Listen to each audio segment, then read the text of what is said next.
Episode 2136-2140. Bab 2136, Agen 3 Bagian 1. Beberapa saat kemudian, Rong Mo melaporkan, Yang Mulia, Tuan Bi telah tiba. Baiklah, dia pasti sedang menunggu di ruang kerja, kata Bi Linglong sambil akhirnya berdiri. Dia merapikan pakaian dan rambutnya, lalu berjalan keluar dengan ekspresi muram. Saya menyapa Yang Mulia. Biki, yang baru saja mengangkat cangkir tehnya di ruang belajar, buru-buru bangkit dan menyapanya saat melihatnya masuk.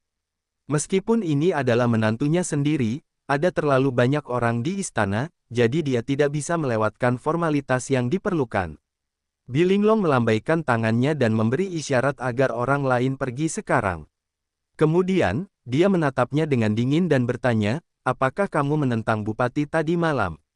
Biki tidak menjawab pertanyaannya, sebaliknya, dia bertanya, apakah benar-benar ada sesuatu antara kamu dan Bupati? Bi Linglong merasa malu, tetapi tidak ada perubahan nyata dalam ekspresinya saat dia menjawab, tidak. Kamu masih belum menjawab pertanyaanku. Hubungannya dengan Zuan adalah sesuatu yang bahkan tidak bisa dia ceritakan kepada ayahnya sendiri. Biki menatapnya dengan ragu sesaat dan berkata, lebih baik tidak ada. Lagi pula, kamu adalah ibu kekaisaran, jadi kamu seharusnya tidak melakukan sesuatu yang akan membuat seluruh dunia menirumu. Saya tidak perlu mendengarkan ceramah Anda. Bi Linglong memotongnya dengan dingin. Mengapa Yang Mulia berbicara seperti ini? Itu sesuatu yang tidak begitu jelas maksudnya. Saya akan menyelidikinya, jawab Biki. Lalu bagaimana dengan Bupati? Apakah kamu melakukan semuanya kemarin untuk mengincarnya? Bi Linglong menatap matanya. Biki berkata sambil tersenyum, target kita tentu saja klan Liu. Kenapa harus Bupati? Benar, Bi Linglong mengerutkan kening. Dia agak curiga. Tentu saja, ayahmu masih belum begitu bingung sehingga tidak akan mengerti hal itu. Tidak perlu bagimu untuk terlalu memikirkannya. Sekarang setelah kita melenyapkan klan Liu dalam semalam, mulai hari ini, kaulah yang memegang kendali di istana. Tidak akan ada lagi seorang janda permaisuri yang terus-menerus mencari-cari kesalahan dari samping. Klan Bi kita juga akan menggantikan klan Liu di luar dan menjadi klan paling berpengaruh di dunia. Kamu seharusnya senang. Suasana hati Biki cukup baik. Mereka telah merencanakan untuk waktu yang lama, tetapi ketika rencana itu dijalankan, mereka telah mencapai kemenangan penuh. Meskipun begitu, aku sendiri tidak bisa merasa senang, kata Bi Linglong dingin. Tidak ada waktu berikutnya untuk hal seperti ini. Kalau tidak, jangan salahkan aku karena tidak menghargai hubungan kekeluargaan kita. Tentu saja, kita sudah menang, jadi mengapa kita perlu menang lagi? Biki berkata sambil mengangguk. Namun, terlepas dari apa yang dia katakan, masih ada sedikit hal lain di kedalaman matanya. Bi Linglong tiba-tiba berkata, Raja Wu itu terlalu ambisius dan sulit untuk dilawan. Kau sama sekali tidak boleh membiarkan semua ini berakhir hanya demi keuntungannya. Sebenarnya, rencana Biki tidak terlalu memengaruhi minatnya, dan bahkan telah menyingkirkan janda permaisuri yang menyebalkan itu. Namun, jika Raja Wu ingin melakukan sesuatu, itu bisa saja mengubah seluruh dunianya. Pada saat itu, apakah posisinya sebagai permaisuri akan hilang? Jangan khawatir, ayah hanya memanfaatkannya untuk berurusan dengan klan Liu. Kita akan biarkan dia bersenang-senang sebentar, lalu perlahan-lahan selesaikan urusannya. Biki memasang ekspresi misterius. Bi Linglong berkata sambil tertawa dingin, aku harap kau benar-benar punya rencana dan segala sesuatunya tidak berakhir di luar kendali. Sementara itu, di kediaman Sang, bibimu dan Sang Qin sama-sama sangat gugup. Mereka menghela napas lega saat melihat Sang Hong kembali dengan tenang. Apa yang terjadi tadi malam? Sang Qin dan Zeng dan tidak bisa menahan diri untuk bertanya. Kemungkinan besar, Biki bersekutu dengan anggota keluarga kerajaan yang tidak puas, selain itu berkoordinasi dengan raja-raja bawahan Raja Wu dan Raja Yi untuk bersekongkol melawan klan Liu. Klan Liu sudah benar-benar tamat. Sang Hong mengingat janda permaisuri dan tidak dapat menahan diri untuk berkata, sekarang setelah pengadilan telah membuat keputusan tentang masalah tersebut, dengan mengatakan bahwa janda permaisurilah yang berkolusi dengan klan Liu dalam pemberontakan, tidak ada cara baginya untuk terus menjadi janda permaisuri mulai sekarang. Mempertahankannya sama saja dengan memegang kentang panas. Menurut pendapatku, kita harus menyingkirkannya secara diam-diam. Ketiga saudara laki-laki klan Liu semuanya telah dipenggal, dan para pembantu serta keturunan mereka yang terpercaya semuanya terbunuh atau ditangkap. Hanya beberapa yang berhasil melarikan diri, jadi hampir tidak ada peluang bagi mereka untuk menimbulkan banyak masalah. Bahkan jika permaisuri pulih ke kondisi terkuatnya, dia sudah tidak berdaya untuk mengubah keadaan. Jika mereka masih terus melindunginya, itu hanya akan membawa risiko yang sangat besar. Sang Qin langsung menolak. Tidak mungkin. Apalagi fakta bahwa klan Liu tidak bersalah sejak awal kali ini, hanya berdasarkan hubungannya dengan kakak laki-laki Zhu, kita tidak bisa hanya menonton tanpa melakukan apapun. Meskipun dia sudah punya waktu semalam untuk memikirkan semuanya, saat dia memikirkan tentang hubungan antara kakak laki-laki Zhu dan Ibu Suri, dia tetap merasa itu adalah berita yang sangat mengejutkan. Ketika melihat betapa kerasnya putrinya bersikeras membela janda permaisuri demi kekasihnya, Sang Hong merasa sangat pusing. Setelah berpikir sejenak, dia tidak dapat menahan diri untuk berkata, ada sesuatu yang menurutku sebaiknya ku beritahukan kepada kalian berdua. Kemudian, dia menceritakan kepada mereka tentang bagaimana pada sidang pengadilan pagi, sang kaisar menuduh Zhu An menindas permaisuri. Setelah mendengar semua itu, Sang Qin dan Zheng Dan dipenuhi dengan pertanyaan-pertanyaan, membuat mereka benar-benar ketakutan. Baru setelah beberapa lama Sang Qin tersadar dari lamunannya, bertanya, mungkinkah ada seseorang yang mencoba memulai skandal? Bahwa mereka hanya mencoba memfitnah kakak besar Zhu. Dia pernah bertemu dengan permaisuri sebelumnya. Saat dia masih menjadi putri mahkota, dia sudah menjadi idola banyak wanita muda. Dia bukan hanya seorang jenius dalam kultivasi, setiap gerakan yang dia lakukan memancarkan aura wanita terhormat dan berbudi luhur. Hampir semua klan telah menggunakannya sebagai panutan untuk mendidik putri mereka sendiri. Sungguh sulit membayangkan bahwa seorang wanita yang begitu sempurna akan melakukan sesuatu yang begitu memalukan. Tunggu, tapi kalau itu adalah kakak Zhu.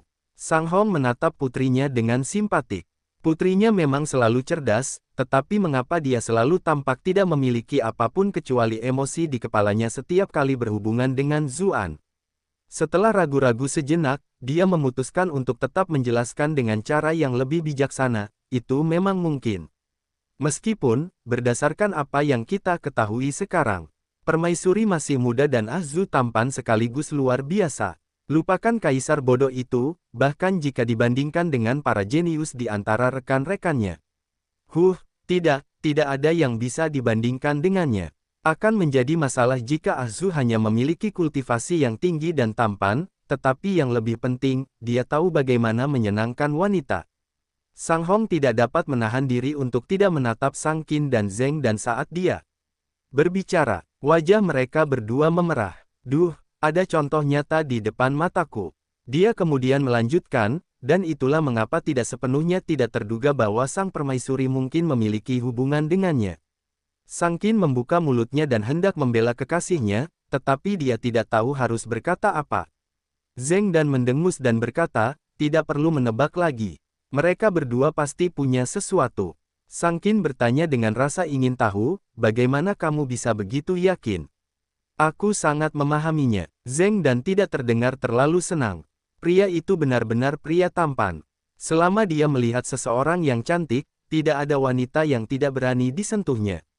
Dulu, hal yang sama pernah terjadi padanya. Sang Qin berkata sambil mendesah dalam, kau benar.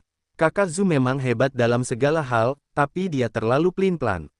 Apakah benar-benar hanya sedikit? Suara Zheng Dan naik satu oktav.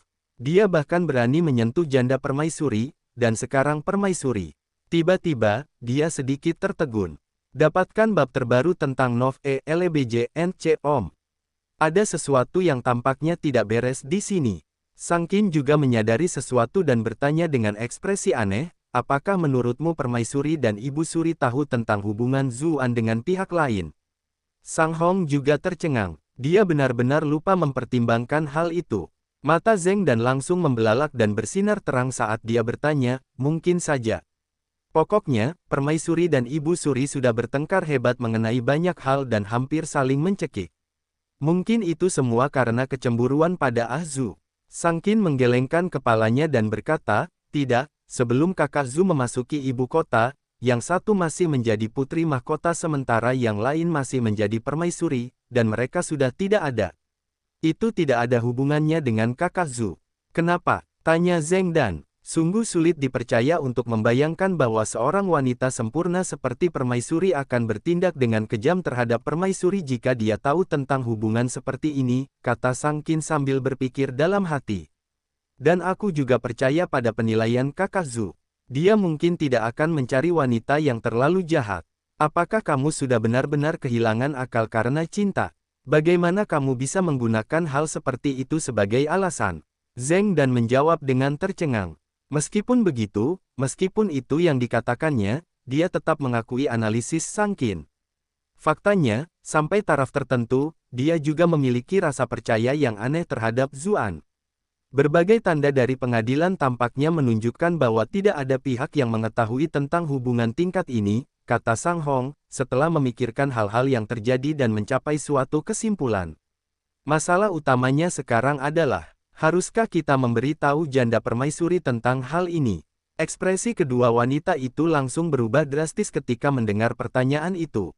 Bab 2137, Agen 3 Bagian 2. Sementara itu, di Istana Naga, ekspresi Sang Hongyu bahkan lebih menarik.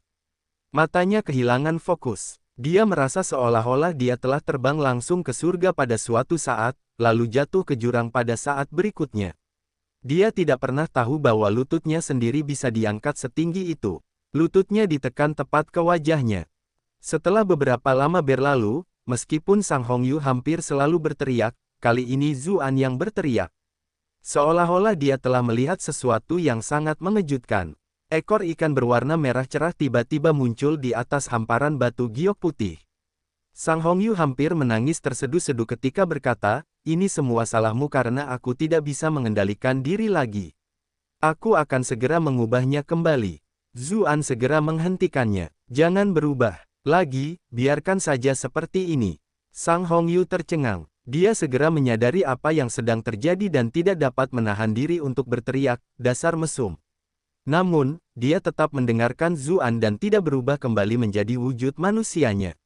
Ekornya yang indah melilit pinggang Zuan dengan lembut. Zuan berpikir dalam hati, sekarang aku akhirnya punya jawaban atas pertanyaan kuno tentang Putri Duyung. Di luar, Kakier dan pengawalnya mencari sepanjang malam, tetapi mereka tidak dapat menemukan pembunuhnya. Mereka mulai berpikir dalam-dalam, budidaya orang itu pasti tinggi, jika tidak, meskipun perhatiannya teralihkan, tidak mungkin Kakier baru akan menemukannya saat itu.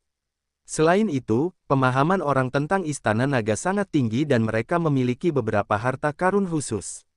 Rupanya status mereka di Istana Naga tidak rendah. Dia bersiap untuk kembali dan melapor kepada Raja Naga Palsu, tetapi ketika dia mendengar suara di luar halaman, matanya langsung terbelalak. Dia tiba-tiba mulai mempertanyakan kehidupan saat dia mengangkat kepalanya. Udara di atas sudah mulai memutih. Istana Naga mengalami siklus siang dan malam yang sama seperti permukaan, jadi itu berarti mereka berdua sudah terombang-ambing sepanjang malam. Staminanya benar-benar hebat. Setelah terdiam beberapa saat, Kakier tercengang sebelum berbalik dan pergi.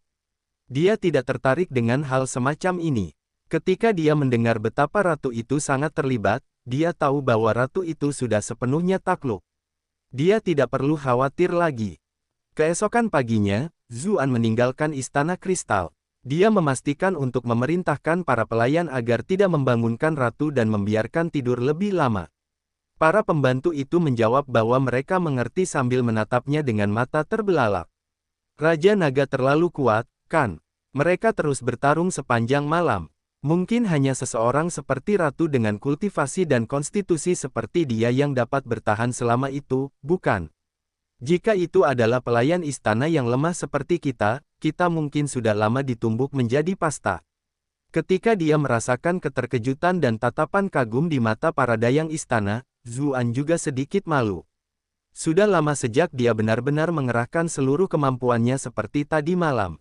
Kultivasi Sang Hongyu tinggi, dan dia berasal dari ras laut, jadi tubuhnya lebih kuat daripada manusia. Itulah sebabnya mereka berdua benar-benar kehilangan jejak diri mereka sendiri. Iklan oleh Pub Future.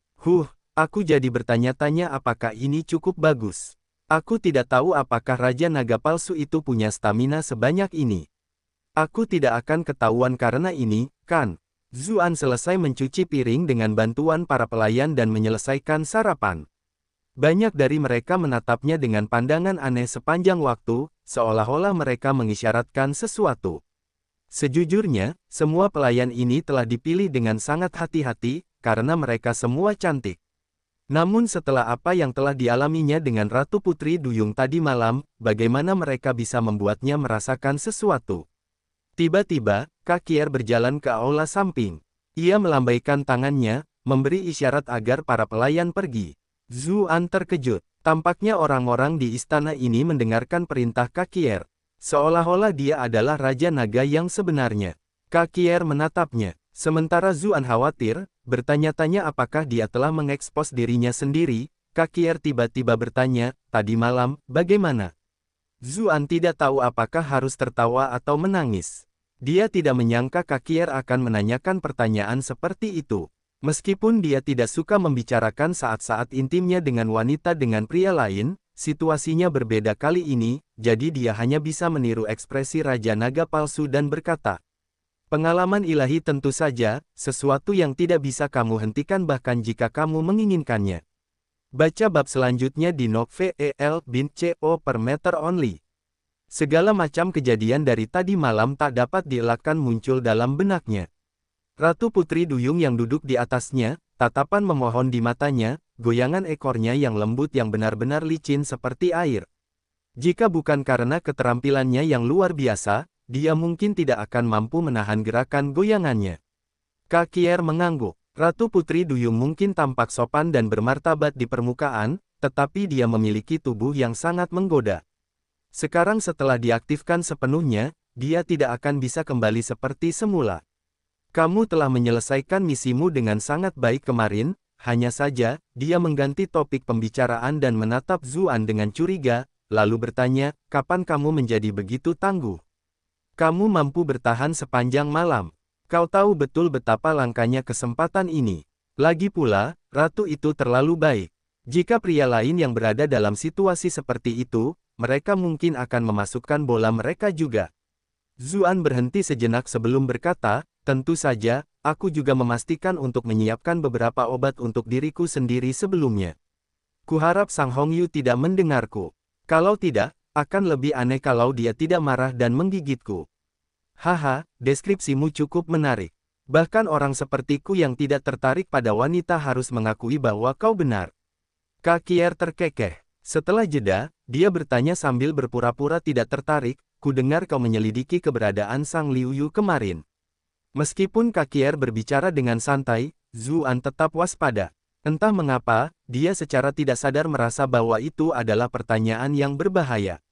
Sedikit kesalahan dan semuanya bisa hancur. Dia bereaksi cepat dan berkata, aku hanya melakukan itu untuk membodohi ratu. Dia selalu khawatir tentang keselamatan adik perempuannya, jadi aku hanya bertanya demi dia. Jadi begitulah, kupikir kau sudah lupa bahwa Sang Liu Yu sudah jatuh ke tangan kita. Kak Kier menghela napas lega. Zuan merasa ngeri. Tidak heran Kak Kier mencurigaiku. Jadi disitulah masalahnya. Pada saat yang sama, dia menjadi khawatir. Sang Liu Yu benar-benar tertangkap oleh orang-orang ini. Dia bertanya-tanya bagaimana keadaannya saat ini. Kak Kier melanjutkan, sepertinya keberuntungan kita cukup bagus akhir-akhir ini. Kita baru saja menangkap Sang Liu Yu dan belum sempat menanyainya, tetapi kemudian kita menerima berita tentang kakak perempuannya. Ratu juga ditangkap tak lama kemudian. Sepertinya surga berpihak pada kita. Rencana besar kita pasti akan berhasil. Zuan menghela napas lega. Dilihat dari apa yang dikatakannya, Sang Liu Yu mungkin masih baik-baik saja untuk saat ini. Mereka mungkin baru menangkapnya saat dia memasuki istana kemarin, lalu bergegas menangkap Sang Hongyu. Sore harinya, Kak Kier harus menjaga istana untuk mengawasi Zuan dan memastikan Putri Duyung benar-benar tunduk, lalu dia mengejar Aoyong. Jadi, dia belum sempat menginterogasi Sang Liu Yu. Zuan bertanya-tanya apa rencana besar itu. Namun, setelah mempelajari pelajarannya, dia tidak berani mengambil risiko lagi. Ratu sudah menjadi salah satu dari kita, jadi apa yang akan kau lakukan dengan Sang Liu Yu? Zuan bertanya untuk menguji keadaan. Jika benar-benar ada ancaman terhadap hidupnya, lupakan saja konsekuensinya, dia harus menyelamatkannya terlebih dahulu. Iklan oleh Pub Future. Saya datang justru untuk membicarakan masalah itu dengan Anda, kata KKR sambil tersenyum. Karena Sang Hongyu memiliki sifat sombong, kita mungkin tidak akan bisa mengetahui keberadaan mahkota bahkan dengan penyiksaan. Namun, sekarang situasinya berbeda. Zuan terkejut. Mahkota, apa? Mengapa harus dengan Sang Liu Yu? Zuan mengikuti logika pihak lain dan bertanya, apakah kamu mengacu pada saudara perempuannya? Benar sekali, dan itu sebenarnya tergantung pada apakah kamu benar-benar menghancurkannya kemarin atau tidak. KKR menatap Zuan. Zuan terdiam, namun dia tetap menjawab, bagaimana menurutmu? Dengan kepribadian ratu yang bermartabat dan berbudi luhur, semua harga diri dan sikap acuh tak acuhnya mungkin telah hancur total setelah pengalaman semalam penuh. KKR tersenyum agak menyedihkan saat berkata, tapi demi keselamatan, kamu perlu bekerja lebih keras dan melakukannya beberapa kali lagi, untuk menghancurkannya sepenuhnya dan membuatnya jatuh ke dalam kebejatan sampai dia benar-benar tunduk padamu. Zuan tercengang. Dia tidak pernah menyangka akan mendapat permintaan seperti ini. Tingkat amoralitas orang-orang ini benar-benar menyebalkan. Dia bertanya, dengan kecerdasan dan kepintaran Sang Liu Yu, bahkan jika ratu muncul, mungkin akan sulit untuk membodohinya, bukan? KKR mengangguk. Sepertinya kau belum menjadi benar-benar kacau karena wanita. Kau benar, kita perlu memasang jebakan. Mengapa kita perlu memasang jebakan? Zuan segera waspada. Dibandingkan dengan Raja Naga Palsu, orang ini jauh lebih cerdik dalam berpikir dan lebih sulit dihadapi. Dia harus menjaga kewaspadaan 120%. Bahkan jika Ratu mengakui takdirnya, dia mungkin tidak akan senang mencoba menipu adik perempuannya sendiri. Namun, jika kamu ikut campur, segalanya akan berbeda. KKR tertawa dengan cara yang misterius. Ada sedikit kegembiraan di matanya, seolah-olah dia sendiri terkesan dengan rencananya sendiri. Bagaimana caraku bergabung? Zuan bertanya dengan bingung. Dengan meniru Raja Naga yang sebenarnya, kata KKR. Zuan terkejut dan bertanya, bukankah itu yang sedang aku lakukan sekarang? Itu berbeda. Kau hanya berhasil menipu para pejabat tinggi dan orang-orang dari klan lain, tetapi di mata kedua saudari itu, kau tetap seorang penipu, jawab KKR. Itulah sebabnya sekarang, di hadapan kedua saudari itu, tidak, terutama Sang Liu Yu, kau harus bertindak seolah-olah Raja Naga yang sebenarnya telah kembali untuk mendapatkan kepercayaan mereka. Zuan penuh dengan kebingungan. Apakah saya seharusnya menjadi agen rangkap 3 di sini? Sang Hongyu telah menugaskannya untuk menyamar sebagai Raja Naga Palsu untuk menipu mereka yang berada di pihak Raja Naga Palsu. Sekarang Antek Raja Naga Palsu ingin dia menyamar sebagai Raja Naga asli untuk menipu saudara perempuan Sang. Kedua kubu ini benar-benar tahu cara bermain. Itu mungkin akan sulit, kata Zuan dengan nada agak gelisah. Bukannya kau tidak menyadari kewaspadaan Sang Liu Yu? Dulu memang sulit, tapi sekarang Sang Hongyu bisa menjadi penyamarmu, peluang keberhasilannya jadi jauh lebih besar. Semakin KKR memikirkannya, semakin dia merasa bahwa rencana ini sempurna. Saya benar-benar jenius. Baiklah, aku akan berusaha sebaik mungkin. Baru kemudian Zuan setuju, terdengar gelisah. Bab 2138, menyelamatkan seorang teman lama bagian 1. Apa maksudmu kau akan mencoba menjadi tenaga surya? Kamu harus berhasil, kata KKR dengan ekspresi serius. Mahkota yang memiliki Sang Liu Yu terkait dengan apakah kita dapat membuka makam 10.000 naga atau tidak, tidak hanya itu, kita juga akan membutuhkan bantuannya untuk banyak ujian yang akan datang. Itulah mengapa kau harus berhasil. Zuan benar-benar terkejut. Jadi itu sebabnya mereka begitu fokus membodohi Sang Liu Yu. Yang lebih penting, mereka benar-benar tahu apa yang ada di makam 10.000 naga. Situasi seperti apa yang membutuhkan keterampilan Sang Liu Yu? Sayangnya, dia hanya bisa mengubur pikiran-pikirannya itu untuk saat ini. Dia berkata dengan wajah khawatir, baiklah, tetapi jika kita akan melakukan ini, kita perlu membuat rencana yang sempurna. Jangan khawatir, kita semua akan berkoordinasi dalam pertunjukan ini. Mengenai bagaimana kamu akan meniru Raja Naga asli, aku sudah memikirkan caranya, kata KKR sambil berpikir. Kita akan menggunakan manusia yang menangkap ratu sebagai hadiah sebagai kesempatan kita. Kita akan mengatakan bahwa Raja Naga asli sebenarnya bersembunyi di gua pada saat itu, dan kemudian ketika Raja Naga palsu pergi mencari ratu, dia menyerang dan digantikan. Zuan merasa ngeri. Jika dia belum mendengar tentang bagian lain dari rencana ini, dia pasti bertanya-tanya apakah dia sudah terbongkar. Dia mengerutkan kening dan bertanya, "Kau tidak mencurigaiku, kan?" Kakier menyebalkan. "Apa yang kau bicarakan?" "Awalnya saya agak curiga, tetapi kesalahpahaman itu segera terungkap. Selain itu, karena kesalahan kecil ini aku dapat membuat rencana yang sangat bagus. Ini adalah satu-satunya kesempatan kita untuk membuat Sang Liuyu percaya bahwa kamu adalah Raja Naga yang sebenarnya. Itu sama sekali tidak sebaik yang kau katakan. Waktu yang dihabiskan di gua itu sangat singkat sehingga bahkan jika Raja Naga asli telah menyiapkan penyergapan, akan sulit baginya untuk mengalahkanku secepat itu. Bagaimana mungkin Sang Liuyu tidak menyadari celah yang begitu jelas dalam penjelasan kita?" kata Zuan sambil misterius. Namun, dalam hati, dia sebenarnya agak terkejut. Apa sebenarnya yang terjadi? Dia memang palsu sejak awal, namun rencana orang ini ternyata sama persis dengan apa yang sebenarnya terjadi. Itulah sesuatu yang perlu dikhawatirkan, tetapi kita dapat menjelaskannya sebagai Ratu Putri Duyung dan Raja Naga yang sebenarnya bekerja sama untuk menyergapmu. Secara kebetulan saja ada beberapa formasi di dalam gua, jadi kalian berdua entah bagaimana berhasil dengan susah payah. Kakier menyebalkan. Sekarang, bahkan aku mulai sedikit yakin bahwa kau adalah Raja Naga yang sebenarnya. Ketika mendengar ejekan dalam suara Kakier, Zuan mulai sedikit mengagumi dirinya sendiri. Kebohongan terbaik bukanlah kebohongan yang kau katakan untuk membodohi orang lain, melainkan kebohongan yang kau lakukan dengan membantu orang lain. Itu masih agak ada, kata Zuan dengan ekspresi beriman. Kita juga butuh pekerjaan penuh dari ratu. Itulah mengapa semuanya tergantung pada dirinya sendiri. Kamu harus benar-benar memenangkan hati ratu untuk sementara waktu, kata Kakier sambil tersenyum. Haruskah aku mengambil beberapa botol lagi Desires Unleaset Deo milikmu? Cek. Sejujurnya, obat ini adalah sesuatu yang Raja Naga asli gunakan dengan susah payah untuk mengumpulkannya sehingga dia bisa menggunakannya pada istri orang lain. Siapa yang mengira bahwa obat itu akhirnya akan digunakan oleh orang lain pada istrinya sendiri? Anda benar-benar mendapatkan semua manfaatnya. Zuan terdiam. Ketika dia mendengar teriakan dalam suara Kakier, dia bahkan mulai merasa simpati pada Raja Naga yang sebenarnya. Satu-satunya hal yang bisa kulakukan adalah memperlakukan istrinya dengan baik. Cepatlah dan bertemanlah dengan ratu cantik itu. Ingatlah untuk berusaha lebih keras. Begitu kau merasa telah menaklukkannya sepenuhnya, saat itulah kita akan memulai rencana kita, kata Kakier sambil tertawa.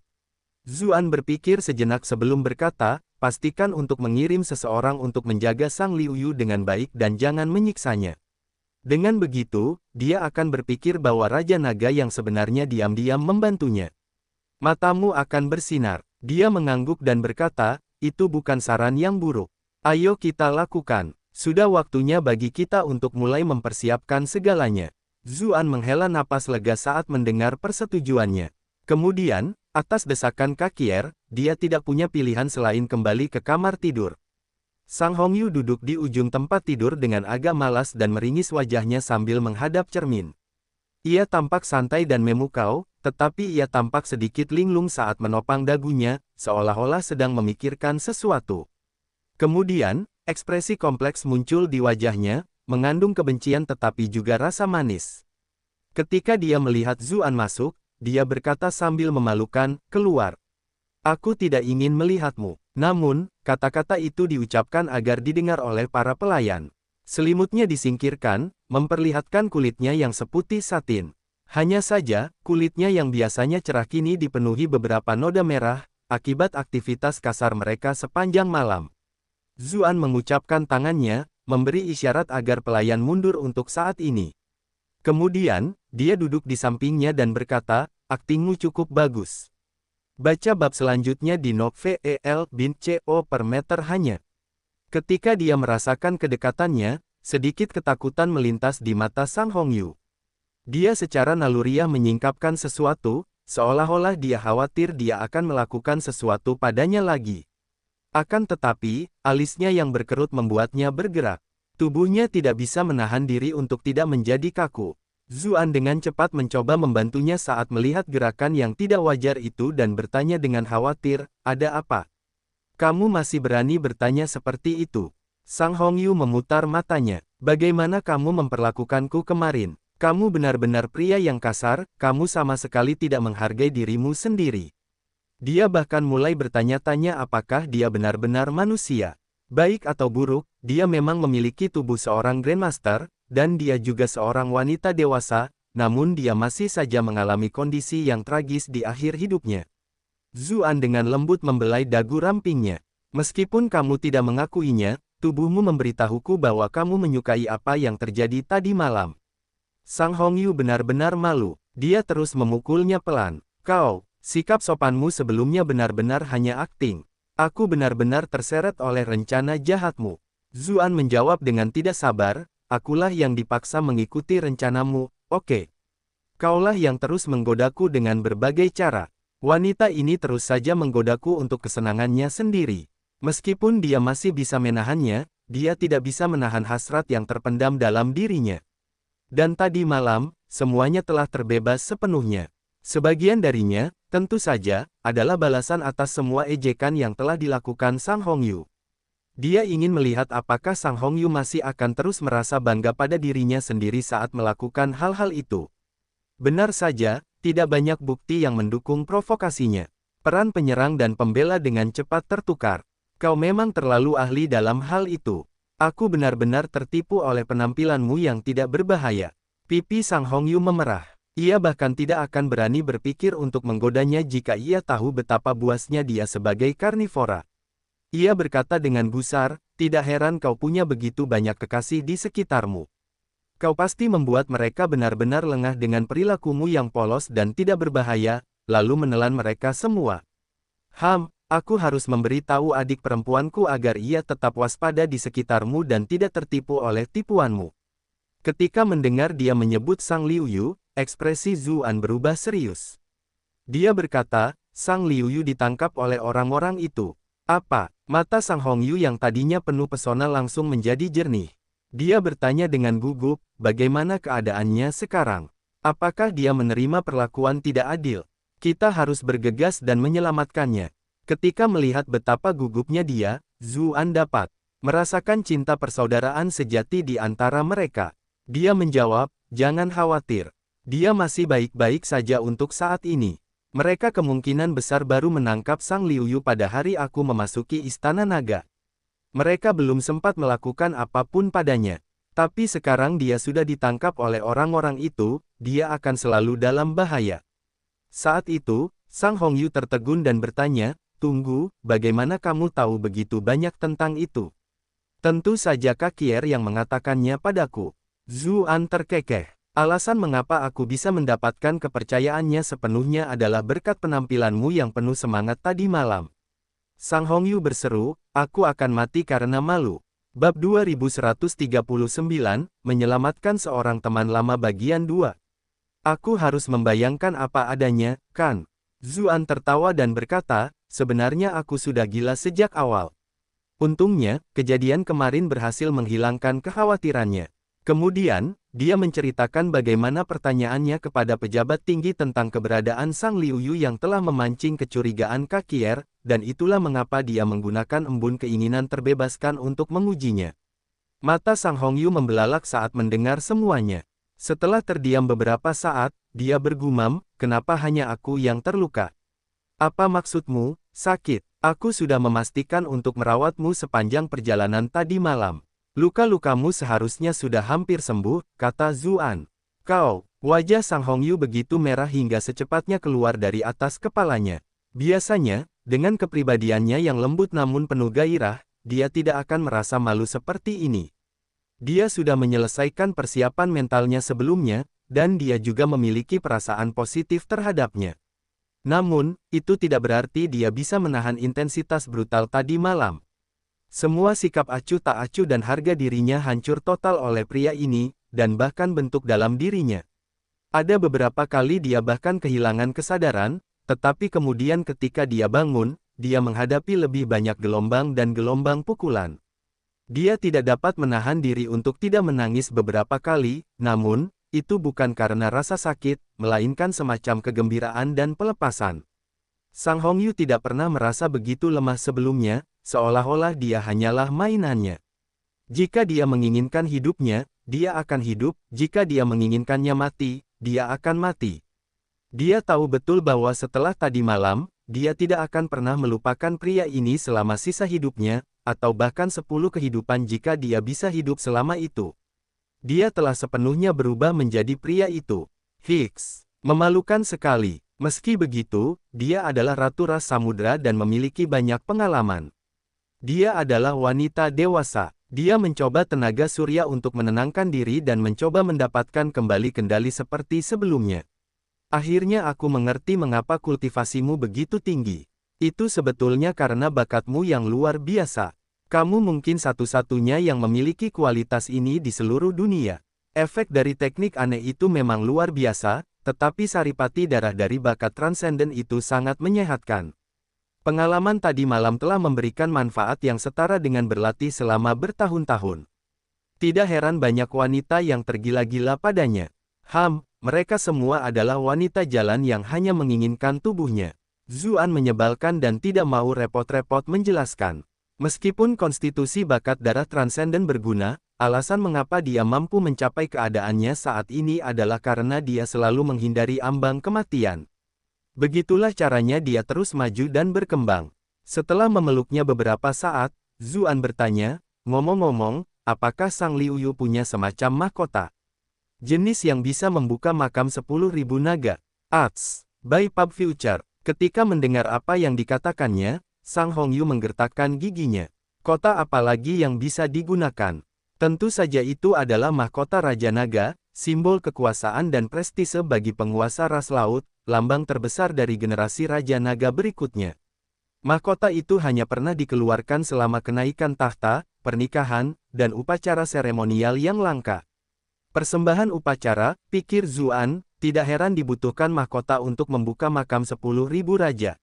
Saya bertanya dengan rasa ingin tahu, mengapa mahkota ini ada di tangan Sang Liuyu. Kalau dipikir-pikir, sudah jelas. Raja Naga benar-benar menginginkan adik perempuanku. Dan dengan kepribadiannya, tidak mungkin dia akan menerima hadiah apapun darinya. Itulah sebabnya dia mengusulkan agar adik perempuanku membantunya menjaga mahkotanya. Dengan begitu, adik perempuanku tidak bisa menolaknya, kata Sang Hongyu sambil mencibir. Namun, dengan alasan itu, dia bisa sering mencari adik perempuanku dengan dalih yang tepat. Zuan terdiam. Awalnya, dia merasa sedikit simpati pada Raja Naga, tetapi sekarang, sepertinya Raja Naga memang pantas mendapatkannya. Saya tidak menyangka Anda sudah mendapatkan semua kepercayaan mereka secepat ini. Aku benar-benar punya pandangan yang sangat berbeda terhadapmu, kata Sang Hongyu dengan nada datar. Mereka bahkan bisa mendapatkan informasi penting seperti itu. Ini jauh lebih dari yang dia duga. Ekspresi Zuan menjadi sedikit aneh ketika dia berkata, bukan itu saja. Kakier ingin aku meniru Raja Naga yang sebenarnya. Sang Hongyu menjawab dengan bingung, bukankah itu yang sedang kamu lakukan sekarang? Kamu tidak mengerti apa yang ingin aku katakan. Zuan kemudian menjelaskan rencana Kakier padanya. Ketika mendengar apa yang dikatakannya, ekspresi Sang Hongyu menjadi aneh. Setelah beberapa saat, dia menghela napas dan berkata, bahkan hal seperti ini bisa terjadi. Awalnya, dia mengira penyamaran mereka akan penuh bahaya, bahwa jika mereka sedikit saja ceroboh, mereka akan terbongkar. Hal-hal yang terjadi kemarin semakin menyulut kontroversinya, menyebabkan dia tidak punya pilihan selain mengorbankan kemurniannya untuk menghilangkan keraguan musuh. Namun setelah malam itu, situasi mereka benar-benar membaik sejauh ini. Musuh ingin Zuan menyamar sebagai Raja Naga yang sebenarnya. Itu berarti meskipun mereka melakukan kesalahan, musuh akan mengira itu karena rencana mereka sendiri. Mereka tidak akan mencurigai Zuan sama sekali. Aku tidak menyangka pikiranmu begitu luas. Satu hal yang masih sedikit dikhawatirkan Kakier adalah apakah kau sudah benar-benar jinak. Itulah mengapa dia mendesakku untuk bekerja lembur. Senyum Zuan menjadi sedikit jahat. Wajah Sang Hongyu memanas. Dia menepuk bahunya pelan dan bergumam pelan, apakah aku sudah? Kau sudah tahu. Zuan tertawa, lalu menariknya mendekat dan menciumnya. Sang Hongyu mengerang dan tubuhnya langsung melunak. Namun, beberapa saat kemudian, dia merasakan perubahan yang terjadi pada tubuh Zuan. Dia terkejut dan segera menghentikannya. Aku benar-benar tidak bisa lagi. Aku masih belum pulih dari tadi malam. Begitu ya. Zuan sedikit kecewa, tetapi dia tahu bahwa mereka sudah cukup berbohong tadi malam, jadi dia tidak memaksakannya. Baiklah, aku akan tidur di sini sebentar untuk menipu Kakier. By Pub Future. Mata Sang Hongyu bergerak ke sekeliling, dan dia tiba-tiba bersandar padanya sebelum bertanya, bisakah aku membantumu? Bagaimana kamu bisa membantu? Tanya Zuan, tercengang. Keduanya tiba-tiba merasakan keajaiban yang misterius. Keduanya pernah mengucapkan kata-kata yang mirip di kapal sebelumnya, tetapi keduanya tahu bahwa mereka hanya bercanda dan tidak akan melakukannya. Namun sekarang, Sang Hongyu menggigit bibir merahnya dan matanya bersinar terang. Dia bertanya, apa yang ingin kamu bantu? Zuan menatap matanya, lalu mengalihkan pandangannya ke bawah dan berkata, jangan biarkan tanganmu menyentuhnya. Kau jahat sekali gelombang, Sang Hongyu mengerutkan kening sambil bercanda, tetapi dia tetap menempelkan rambutnya ke belakang telinganya dan perlahan membungkuk. Zuan duduk di ranjang giok putih yang melambangkan otoritas tertinggi ras samudera dan menyaksikan Ratu Putri Duyung yang cantik melayaninya dengan lembut. Pada saat itu, ia merasakan kepuasan luar biasa. Setelah beberapa waktu berlalu, Zuan membawa Sang Hongyu ke penjara untuk memeriksa Sang Liuyu. Kakier pada awalnya mengira dia agak terburu-buru, tetapi ketika dia melihat Sang Hongyu bersandar pada Raja Naga Palsu, dengan malu-malu dan bibir yang agak membengkak, dia tidak dapat menahan diri untuk tidak mengacungkan jempol besarnya kepada Zuan. Orang ini bahkan lebih hebat dari yang kukira. Ratu Putri Duyung menekannya seperti ini dan dia bahkan membantunya dengan cara itu, dia jelas sudah benar-benar takluk. Apakah hal semacam ini benar-benar efektif? Dulu dia sering meremehkan hal-hal seperti itu dan merasa bahwa hal-hal itu akan menghalangi hal-hal yang lebih penting. Namun sekarang, dia mulai mengubah pendapatnya. Selanjutnya, dia membawa mereka berdua ke halaman rahasia di sudut terpencil Istana Naga. Meskipun itu bukan penjara, keamanannya bahkan lebih ketat daripada penjara. Ada banyak prajurit elit di sepanjang jalan dan banyak formasi pertahanan. Hampir mustahil untuk memasukkannya secara diam-diam. Semua penjaga ini terlihat sangat asing. Mereka jelas bukan penjaga Istana Naga asli, kata Sang Hongyu kepada Zuan secara diam-diam. Zuan mengangguk. Musuh pasti telah menggunakan kepercayaan orang-orangnya untuk posisi penting seperti itu. Ketika para penjaga di halaman luar melihat Zuan dan Kakier, mereka membiarkan mereka masuk setelah membungkuk. Rombongan itu memasuki halaman. Tiba-tiba, udara dipenuhi dengan lagu yang panjang dan jauh, bunyinya dipenuhi dengan keindahan alam, namun membawa sedikit kesedihan. Bab 2140, Saudari-saudari yang satu hati bagian 1. Zuan terkejut ketika mendengar alunan musik itu adalah suara ocarina. Hanya orang seperti Sang Liuyu yang dapat memainkannya dengan teknik dan emosi yang hebat. Benar saja, setelah dia melewati hutan karang, semua yang ada di depannya tiba-tiba terbuka. Di sana, seorang wanita cantik duduk di dekat jendela. Gaun birunya ditenun dari sisik Darklight Qian Beast dan sutra Rainbow Frost Silkworm, yang merupakan bahan yang sangat berharga yang digunakan oleh ras Ocean, dan dihiasi dengan karang indah yang memiliki mutiara berkilau yang tertanam di dalamnya. Meskipun begitu, ia tampak sangat sederhana dan elegan, seolah-olah keberadaannya terpisah dari dunia fana. Yang lebih menarik perhatian adalah kakinya yang cantik dan elok. Dia jelas bertelanjang kaki, namun telapak kakinya sama sekali tidak ternoda oleh kotoran apapun. Seolah-olah saripati terbaik dunia telah berkumpul untuk membentuk lekuk tubuh yang sempurna. Kaki yang kecil dan halus itu sangat elegan. Entah kenapa, kata camilan beku tiba-tiba muncul di benak Zuan. Mungkinkah ini bakat ras Putri Duyung? Mereka jelas tidak dilahirkan dengan kaki, tetapi begitu mereka berubah menjadi manusia, kaki mereka selalu sangat indah. Kaki Sang Hongyu tidak terkecuali, Zuan telah bermain dengannya sepanjang malam. Namun, kaki Sang Liuyu bahkan lebih cantik, seolah-olah itu adalah karya seni paling sempurna di dunia. Tepat saat itu, musik berhenti tiba-tiba. Sang Liuyu jelas menyadari kedatangan mereka. Dia merasakan tatapan Zuan, dia secara refleks menekuk lututnya dan menarik kakinya ke dalam gaunnya. Sedikit, rasa jijik juga terpancar dari mata yang indah. Kamu boleh menyerah pada rencanamu. Aku tidak akan mengira di mana mahkota itu berada, kata Sang Liuyu acuh tak acuh. Meskipun dia sangat tidak senang dan jijik, suaranya tetap anggun dan indah. Kakier berkata sambil tersenyum, putri ketiga terlalu banyak berpikir. Raja Naga dan Ratu Putri Duyung datang untuk mengunjungimu. Saat mendengar bagian pertama, ekspresi Sang Liuyu tidak berubah sama sekali, tetapi saat mendengar tentang payudaranya, dia spontan duduk lebih tegak. Sang Hongyu melangkah keluar dari belakang Zuan. Saat dia melihat adiknya, matanya langsung memerah. Dia berkata, adikku sayang, kamu benar-benar menderita. Kakak, ekspresi tenang Sang Liuyu juga sedikit berubah.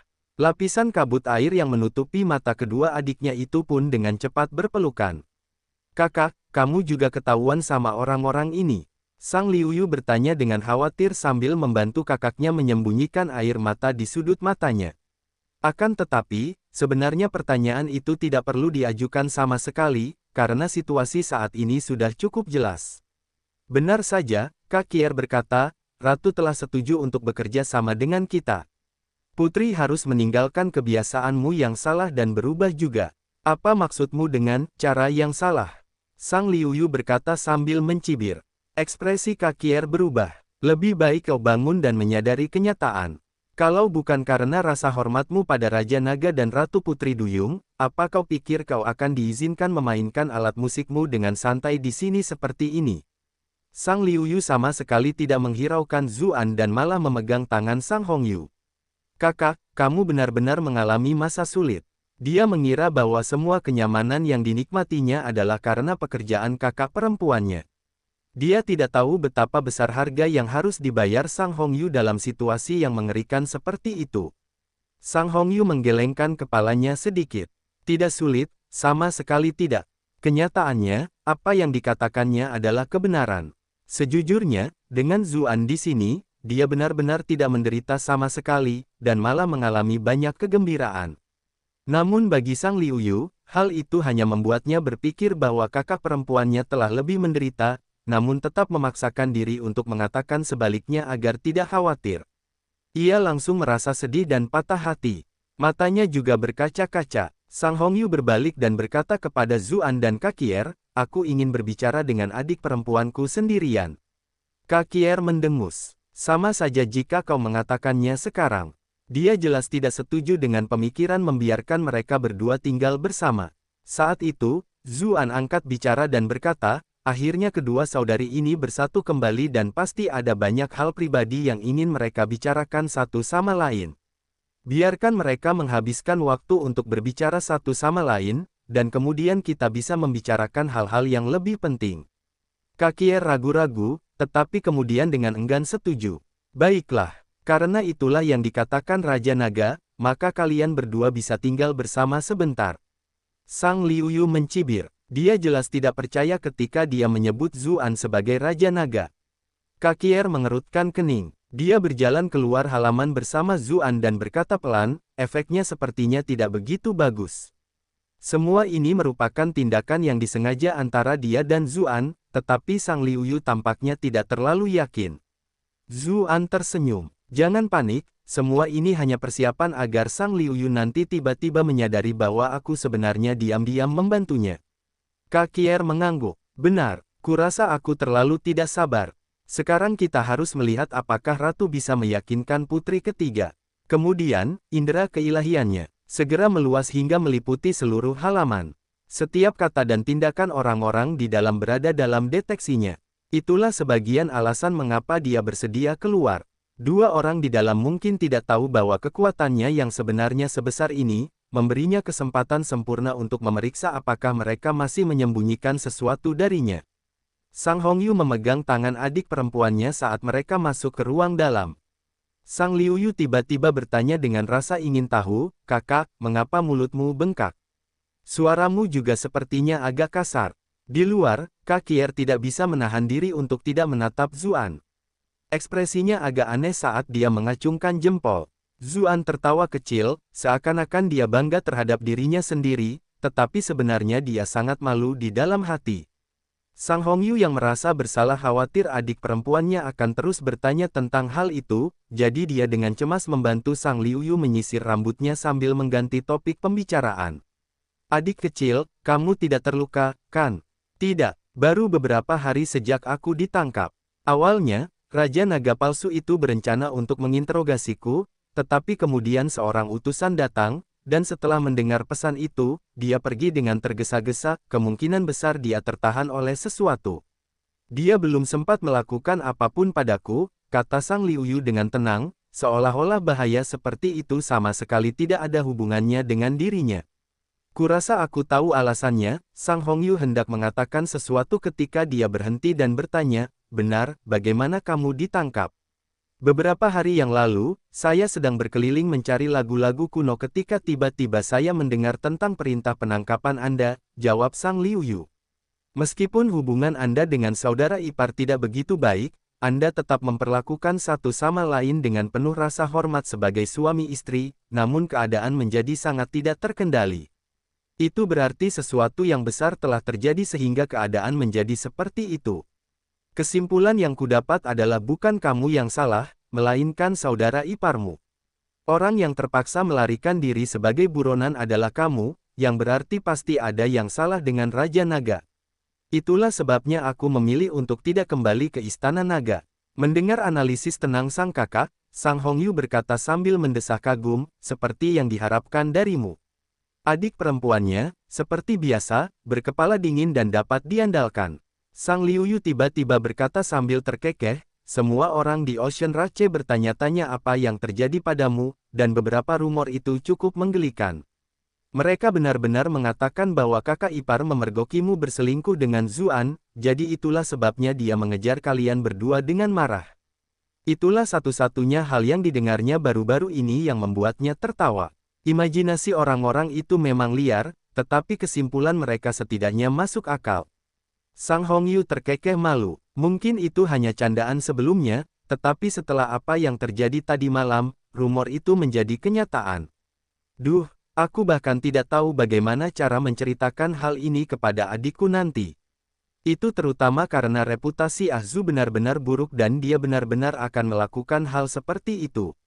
Tapi aku tahu kakak perempuan jelas bukan orang yang akan melakukan hal seperti itu, apalagi fakta bahwa kalian bahkan belum pernah bertemu. Ekspresi Sang Liuyu menjadi jauh lebih hidup ketika dia menyebut Zuan. Sang Hongyu tidak bisa berkata apa-apa. Dia sekarang semakin malu. Jika semuanya terungkap di masa depan, bukankah dia akan berakhir dengan bunuh diri sosial yang total?